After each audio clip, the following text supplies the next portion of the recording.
সমাজপুর উচ্চ বিদ্যালয় কর্তৃক আয়োজিত অনলাইন ক্লাসে আমি মামুনুর রশিদ, সহকারী শিক্ষক, সমাজপুর উচ্চ বিদ্যালয়, খোকসা, কুষ্টিয়া। সুপ্রিয় শিক্ষার্থী বন্ধুরা, তোমরা যারা এই মুহূর্তে অনলাইন ক্লাসে যুক্ত আছো এবং পরবর্তীতে যারা যুক্ত হবে, সবাইকে জানাচ্ছি শুভেচ্ছা। সুপ্রিয় শিক্ষার্থী বন্ধুরা, আজকে তোমাদের সামনে আমি নবম ও দশম শ্রেণীর গণিতের ষোড়শ অধ্যায় অর্থাৎ 16.1 অঙ্ক নিয়ে আলোচনা করব। পরিমিতি বিষয়ক যে অঙ্কগুলো দেওয়া আছে এই বিষয়ের উপরে তোমাদের সামনে আজকে আলোচনা করব। তোমরা এই বিষয় ক্লাসটি দেখবে এবং বাসায় বসে পাঠ্য বইয়ের আলোকে এই 16.1 যে অঙ্কগুলো দেওয়া আছে সেই অঙ্কগুলো আরো প্র্যাকটিস করবে। তো সুপ্রিয় শিক্ষার্থী বন্ধুরা, আজকে আমরা 16.1 যে অঙ্কগুলো আলোচনা করব। চলো আমরা দেখি আমাদের 16.1 1 নম্বর প্রশ্নটি আমরা সবাই দেখি। দেখো, 1 নম্বর প্রশ্ন দেওয়া আছে, একটি সমকোণী ত্রিভুজের অতিভুজের দৈর্ঘ্য 25 মিটার অর্থাৎ 25 মিটার। একটি সমকোণী ত্রিভুজের অতিভুজ 25 মিটার, এর একটি বাহু অপরটির 3/4 অংশ হলে বাহু দুইটির দৈর্ঘ্য নির্ণয় করতে বলা হয়েছে। তাহলে আমরা প্রশ্নটি দেখে নিই। 16.1 দেখো, আমরা 16.1 অঙ্ক 1 নম্বর প্রশ্নটি, একটি সমকোণী ত্রিভুজের আমরা লিখতে পারি একটি সমকোণী ত্রিভুজের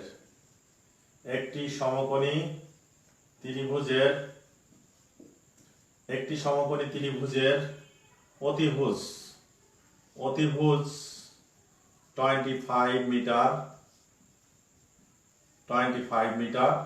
এর একটি অপরটি আমরা একটি বাহু আমরা এভাবে লিখতে পারি যে এর একটি বাহু অপরটির 3/4 অংশ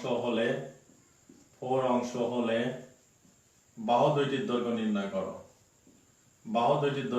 করো। অর্থাৎ আমরা এখানে দেখো, একটি অপরটির 3/4 অংশ হলে বাহু দুইটির দৈর্ঘ্য নির্ণয় করো। বাহু দুইটির দৈর্ঘ্য নির্ণয়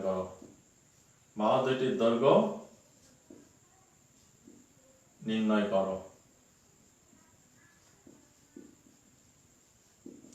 তাহলে দেখো, একটি সমকোণী ত্রিভুজের কথা বলা হয়েছে। এখানে দেখো যে আমরা একটি সমকোণী ত্রিভুজের অতিভুজ, তাহলে আমরা একটি সমকোণী ত্রিভুজ যদি এখানে তোমরা একটু দেখো যে সমকোণী ত্রিভুজ যদি আমরা অঙ্কন করি, দেখো একটি সমকোণী ত্রিভুজ অঙ্কন করলাম।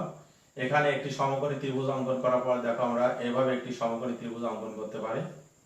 এভাবে একটি সমকোণী ত্রিভুজ দেখো অঙ্কন করার পরে তোমরা এইটি সমকোণ, যেহেতু এটি সমকোণ, তোমরা জানো যে সমকোণী ত্রিভুজের সমকোণ সংলগ্ন যে বাহুটা থাকে সেই বাহুটার সমকোণ সংলগ্ন যে বাহুদ্বয় থাকে সেই বাহুটার একটি বিশেষ নাম আছে। অর্থাৎ সমকোণের যেমন বিপরীত বাহুটাকে আমরা এখানে অতিভুজ বলে থাকি, এটি বিপরীত বাহু, এটাকে আমরা অতিভুজ বলে থাকি, এটা নাম হচ্ছে অতিভুজ। তাহলে এটা আমরা 25 মিটার পাবো, এখানে আমরা 25 মিটার লিখতে পারি। এখন দেখো, অপর একটি যে বাহু দেশে, এখানে দেখো অপর বাহু দ্বয় দেখো, এটাকে যদি আমরা লম্ব বা উন্নতি বলি, লম্ব বা এটা আমরা উন্নতি বলতে পারি, লম্ব বা উন্নতি, যেটা বলা হয় লম্ব বা উন্নতি। এছাড়াও এটাকে আমরা বলতে পারি ভূমি।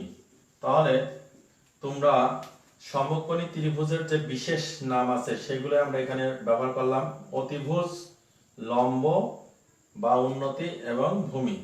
এই সমকোণী ত্রিভুজের যদি আমরা এখন যদি আমরা এই বাহুটা অর্থাৎ সমকোণের বিপরীত বাহুটা যেটা অতিভুজ দেওয়া আছে, এখন আমাদের অপর বাহুদ্বয়ের দৈর্ঘ্য নির্ণয় করতে বলা হয়েছে। সেক্ষেত্রে আমরা যদি একটি বাহু অর্থাৎ এই সমকোণী সংলগ্ন যে অতিভুজ আছে, অতিভুজের পরে যে অতিভুজ ভিন্ন যে দুইটা বাহু আছে, একটি বাহু যদি আমরা x ধরি, সেক্ষেত্রে একটি বাহু যদি আমরা x ধরি, তাহলে অপর বাহু কিন্তু পাবো 3x/4 এত মিটার। তাহলে তোমরা দেখো, একটি বাহুকে যদি আমরা x ধরি, তাহলে অপর বাহু পাবো আমরা হচ্ছে 3x/4 মিটার। সেক্ষেত্রে তোমরা এই বাহুটাও ধরতে পারো, এই বাহুটাও ধরতে পারো, অর্থাৎ অতিভুজ ভিন্ন যে বাহুটা আছে। তাহলে এই প্রশ্নে যদি আমরা সমাধানটা এভাবে করি, দেখো এই প্রশ্নের আমরা সমাধান, 1 নং প্রশ্নের সমাধান আমরা এভাবে করতে পারি। মনে করি যেহেতু দেওয়া আছে সমকোণী ত্রিভুজের অতিভুজ, আমরা এখানে লিখতে পারি যে দেওয়া আছে আমরা সমকোণী ত্রিভুজের অতিভুজ। তাহলে দেওয়া আছে সমকোণী ত্রিভুজের, দেখো অতিভুজ দেওয়া আছে কত, দেওয়া আছে সমকোণী ত্রিভুজের অতিভুজ, সমকোণী ত্রিভুজের অতিভুজ 25 মিটার, এটা আমরা লিখে নিতে পারি। আবার তোমরা এটা না লিখলেও, যেহেতু দেওয়া আছে সেহেতু তোমরা এটা না লিখলেও হবে।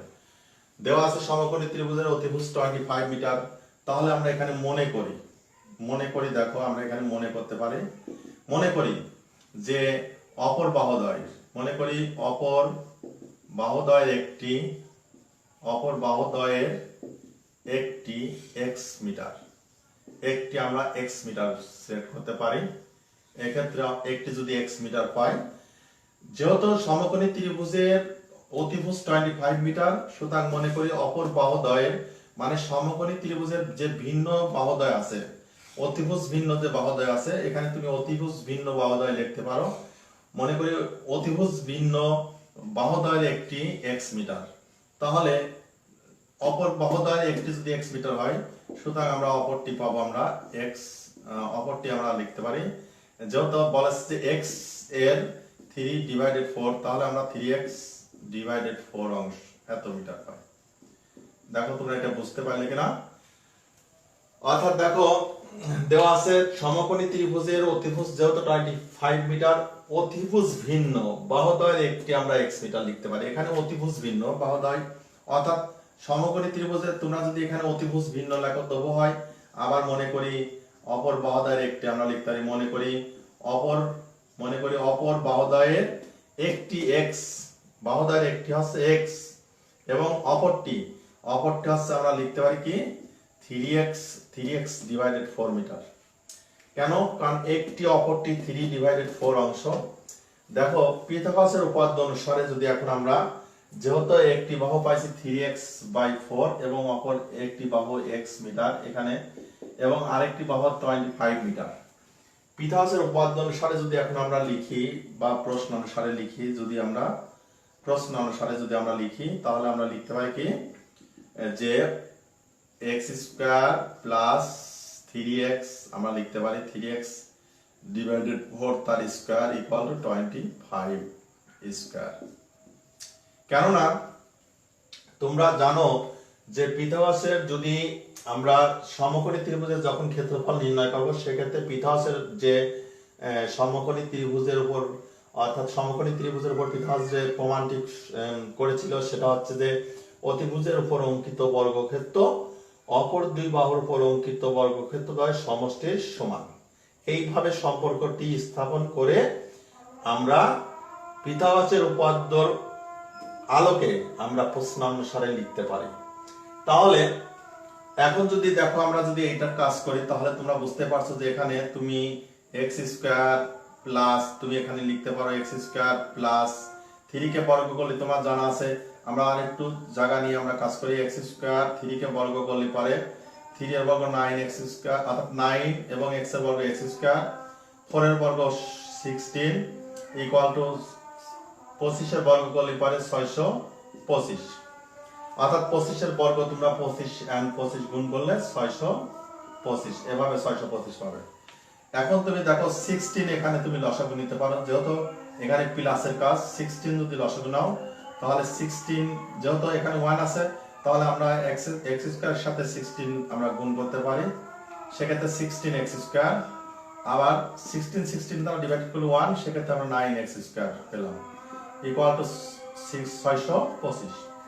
এরপর তুমি দেখো, তাহলে আমরা যদি এখন দেখো এটা অ্যাড করি, তাহলে 25x² ইকুয়াল টু 6, এটা আমরা গুণ করে দিতে পারি। আবার যদি আমরা 6 অর্থাৎ 625 ইনটু আমরা 16 রাখতে পারি, কারণ এটা ডিভাইডেড আছে, এবার আসতে পারে আমরা গুণে নিয়ে আসতে পারি। তোমরা যদি এটাকে গুণ করে দাও তবু হবে, ঠিক আছে। এরপর আমরা লিখতে পারি বা x² equal to 625 into 16 divided 25, অর্থাৎ এটা আমরা যদি ডিভাইডেড করি তাহলে এটা আমরা 25, সেক্ষেত্রে 25 এর সাথে যদি আমরা 16 গুণ করি তাহলে 100 অর্থাৎ 400 x স্কয়ার ইকুয়াল টু 400। তাহলে তোমরা দেখো x স্কয়ার ইকুয়াল টু যদি 400 পাও, আমি আবার একটু বোঝানোর চেষ্টা করছি, তোমরা এটুকু বোঝার চেষ্টা করো। দেখো আমরা 25 x স্কয়ার সমান আমরা এটা যদি গুণ করে দিই, এটা গুণ করে দিতে পারি, কিন্তু যদি মনে করি যে এটা গুণ করে দেব 5 × 80 = 8 8 × 32 40 = 4 6 × 96 100 10,000 পেলাম। এটা আমরা 16 দিয়ে যদি গুণ করি 10,000 পাই। এখন তুমি x স্কয়ার অর্থাৎ এখন তুমি লিখতে পারো যে এটা আমরা যদি এই পাশে বা এখানে করি যদি আমরা, তাহলে এখানে আমরা লিখতে পারি বা অর্থাৎ x square equal to 10,000 divided 25। এক্ষেত্রে আমরা যদি ডিভাইড করি তাহলে 400 বা 400। x স্কয়ার ইকুয়াল টু যদি 400 পাই, y কে স্কয়ার রুট করলে x পাবো এবং এর স্কয়ার রুট করলে আমরা 20 পাবো। তোমরা জানো যে স্কয়ার রুট করলে অর্থাৎ যদি আমরা 400 যদি স্কয়ার রুট করি তাহলে 20, সেক্ষেত্রে আমরা x সমান দেখো 20। তাহলে দেখো যেহেতু আমাদের বলেছে যে সমকোণী ত্রিভুজের অতিভুজ 25 মিটার এবং এর একটি বাহু অপরটি 3/4, তাহলে বাহু দুটির দৈর্ঘ্য চাইছে, তাহলে আমরা একটি বাহু আমরা পেয়ে গেছি।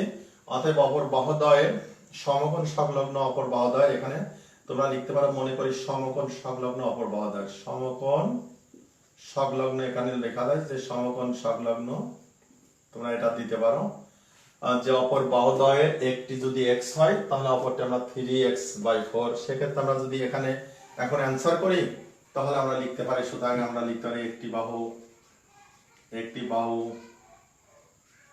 তোমার 20 মিটার, অপর বাহু তোমরা লিখতে পারো 3 × 20/4, সেক্ষেত্রে আমরা 15 মিটার। অর্থাৎ দেখো আমরা যদি এটা 3x, যেহেতু 3x আছে, x এর মান যেহেতু 20, তাহলে যদি এটা দ্বারা ভাগ করি তাহলে আমরা 5 3 5 15, তাহলে আমরা 20 মিটার এবং 15 মিটার এটা আমরা অ্যানসার করতে পারি। তাহলে তোমরা আশা করি তোমরা বুঝতে পারছো। এবং দেখো একটি সমকোণী ত্রিভুজের অতিভুজ 25 মিটার, এর একটি বাহু অপরটি 3/4 অংশ হলে বাহু দুটির দৈর্ঘ্য নির্ণয় করো।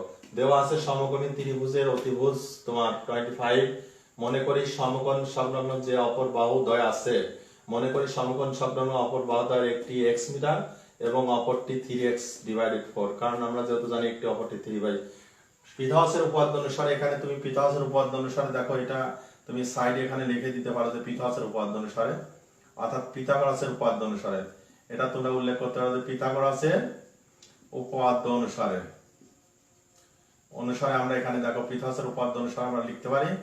পিথাগোরাসের উপপাদ্য অনুসারে আমরা পাই হচ্ছে সমকোণ সংলগ্ন বাহুদ্বয়ের বর্গের সমষ্টি ইকুয়াল টু আমরা অতিভুজ স্কয়ার লিখতে পারি, অর্থাৎ অতিভুজ স্কয়ার সমান লম্ব স্কয়ার প্লাস ভূমি স্কয়ার, এটাও বলতে পারি। তাহলে x স্কয়ার 3x স্কয়ার হলো 9x স্কয়ার, 4k স্কয়ার 16 লসাগু নিলে পারে যেহেতু 1 আছে, তাহলে 16x square plus 9x square 25x square 16 দ্বারা 625 গুণ করলে 10,000 হবে। সেক্ষেত্রে তোমরা x square equal to 10,000 divided 25, যত গুণে আছে 25 দ্বারা ডিভাইডেড করলে 400 বা 400, বর্গমূল করলে y কে স্কয়ার রুট করলে পারে, যেহেতু x স্কয়ার স্কয়ার রুট করলে x এবং 400 স্কয়ার রুট করলে পারে আমরা এখানে এক বের টোটালি, অর্থাৎ এটা আমরা 20 লিখতে পারতাম এখানে এক লাইন। তোমরা যদি মনে করো যে আমরা এটা করতে পারি, অথবা তুমি যদি স্কয়ার রুট এভাবে দিয়ে দাও তবে হয় যে x স্কয়ার রুট ওভার 400 এভাবে দিতে পারো, x সমান 20 লিখতে পারো। সেক্ষেত্রে তোমাদের সুবিধার জন্য আমি এভাবে করছি, তোমরা x সমান 20 এভাবে লিখতে পারো যে স্কয়ার রুট করে আমরা x সমান 20, অর্থাৎ x সমান 20 এখানে বর্গমূল করে পেয়েছি। ঠিক আছে, এখানে সাইডে তোমরা লিখে দাও যে বর্গমূল করে, বর্গমূল বাই স্কয়ার রুট করে, বর্গমূল বাই স্কয়ার রুট করে। সেক্ষেত্রে আমরা x এর মান দেখো একটি বাহু, সুতরাং একটি বাহু 20 মিটার এবং অপর বাহু 3x/4, সেক্ষেত্রে 4 দ্বারা ভাগ করলে 5 3 5 15, তাহলে একটি বাহু 20 মিটার এবং অপর বাহু 15 মিটার। এভাবে তোমরা 1 নাম্বার প্রশ্নটি তোমরা বাসায় বসে আরো নিজেরা বেশি বেশি করে প্র্যাকটিস করতে পারো। তো সুপ্রিয় শিক্ষার্থী বন্ধুরা, এরপর আমরা দেখো তোমাদের 2 নাম্বার প্রশ্নটি আলোচনা করব।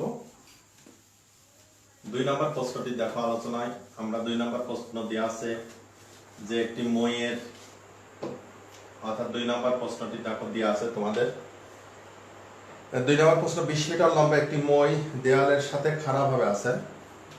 20 মিটার লম্বা একটি মই, অর্থাৎ 20 মিটার লম্বা একটি মই, 20 মিটার লম্বা একটি মই দেয়ালের সাথে খারাপ ভাবে আছে, খারাপ ভাবে আছে। এখন তোমরা প্রশ্নে দেখো বলেছে, নেক্সট বলেছে মইটির গুড়া দেয়াল থেকে কত দূরে সরালে? মইটির গুড়া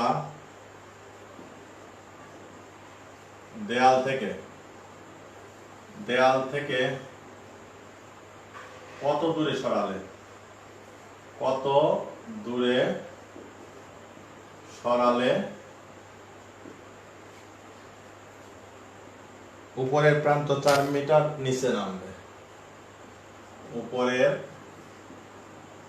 প্রান্ত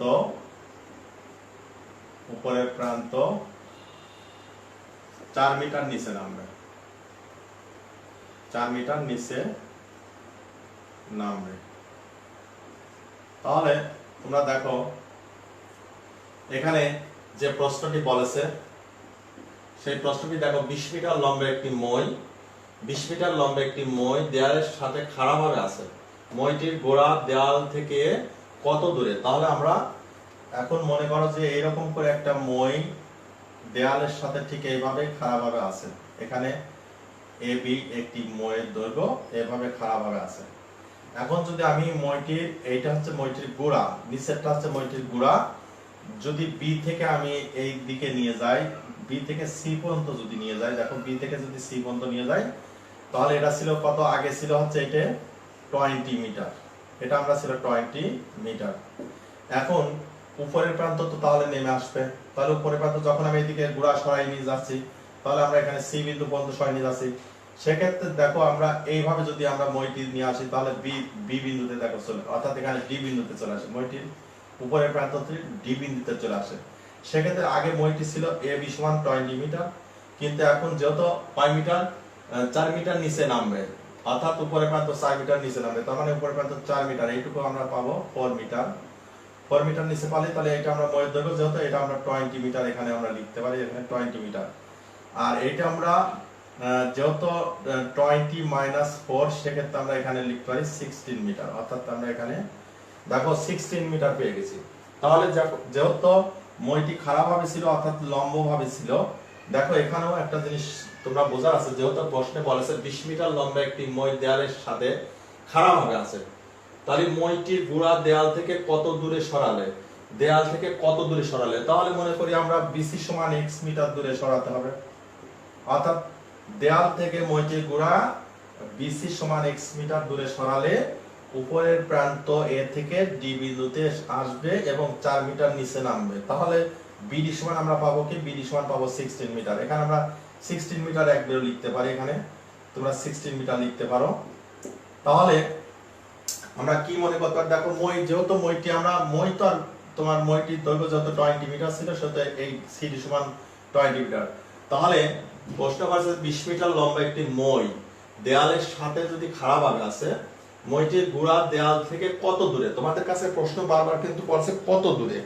তাহলে আমরা মইটির গোড়া দেখো, মইটির অর্থাৎ মইয়ের দৈর্ঘ্য যে AB আছে, AB সমান CD সমান 20 মিটার, মইটির গোড়া B থেকে C বিন্দুতে সরালে উপরের প্রান্ত 4 মিটার নিচে নামবে। সেক্ষেত্রে তোমরা দেখো BD সমান হবে 16 মিটার, এবং তোমরা এখানে দেখো আমরা CD সমান আমরা 20 মিটার পাবো, যেহেতু একটি মইয়ের দৈর্ঘ্য, এখন মইটি তির্যক ভাবে আছে, তাহলে BC এর মান তোমাদের চাইছে। অতএব আমরা মনে করতে পারি যে B থেকে অর্থাৎ x মিটার, অর্থাৎ BC সমান x মিটার দূরে সরালে মই